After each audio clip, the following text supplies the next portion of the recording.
Hello, നമുക്ക് രണ്ട് പഞ്ചിനെ കുറിച്ച് പറഞ്ഞാലോ.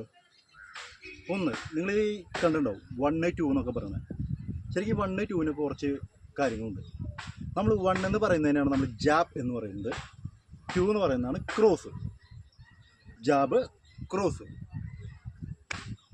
എപ്പോഴും നമ്മൾ ഏറ്റവും കൂടുതൽ ഇടത്തെ കൈയാണ് യൂസ് ചെയ്യുന്നതെന്നുണ്ടെങ്കിൽ നമ്മുടെ വലത്തെ കാല് ഫ്രണ്ടിൽ വെക്കുക. അപ്പോൾ ജാബ് നമ്മുടെ വലത്തെ കൈയാവും. കുഞ്ഞി നമ്മൾ ഏറ്റവും കൂടുതൽ വലത്തെ കൈയാണ് യൂസ് ചെയ്യുന്നത്, അല്ലെങ്കിൽ റൈറ്റ് ഹാൻഡാണ് യൂസ് ചെയ്യുന്നതെന്നുണ്ടെങ്കിൽ വലത്തെ കൈ നേരെ ബാക്കിലേക്ക് വെക്കുക. അപ്പോൾ വലത്തെ കൈ ബാക്കിലേക്ക് വെക്കുക. അപ്പോൾ വലത്തെ കൈ 2 ആവും. ഓക്കെ, 1. എൻ്റെ ലെഫ്റ്റാണ് 1. പിന്നെ വരുന്നതാണ് 2.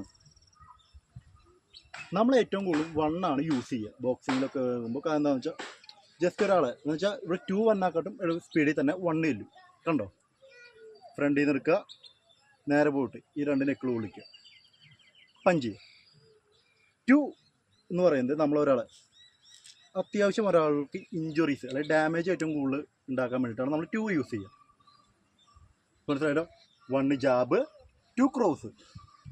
കുഞ്ഞി ജാബ് ചെയ്യുമ്പോൾ നമ്മളെപ്പോഴും കണ്ടോ കൈ നേരെ പോയിട്ട് ഇടിക്കുക.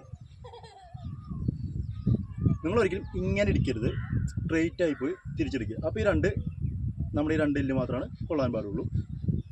ഒന്ന് ചൂണ്ടുവിരലിൻ്റെ മിഡിൽ ഫിംഗർ.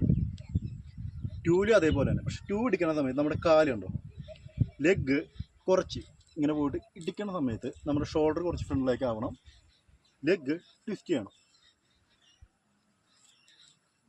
നമ്മുടെ ഫുൾ ബോഡി പവർ, ഷോൾഡർ കൊണ്ട് നമ്മുടെ ഫുൾ ബോഡി പവറിലാണ് ഇടിക്കുക. ആ സമയത്ത് എന്ന് വെച്ചാൽ കൈ ഒരിക്കലും ബലമായിട്ട് പിടിക്കരുത്. ഇടിക്കൊള്ളുന്ന സ്പോട്ടിൽ മാത്രമാണ് നിങ്ങൾ നമ്മുടെ ഷോൾഡറിനും കൈക്കും ബലം കൊടുക്കാനും പാടുള്ളൂ. Jab, cross. ഇനിയും ഇതുകൊണ്ട് എങ്ങനെ പഞ്ച് ചെയ്യാമെന്ന് ബാക്കിയുള്ള കാര്യങ്ങൾ ഞാൻ അടുത്ത വീഡിയോയിൽ നിങ്ങൾക്ക് എന്തായാലും പറഞ്ഞുതരാം.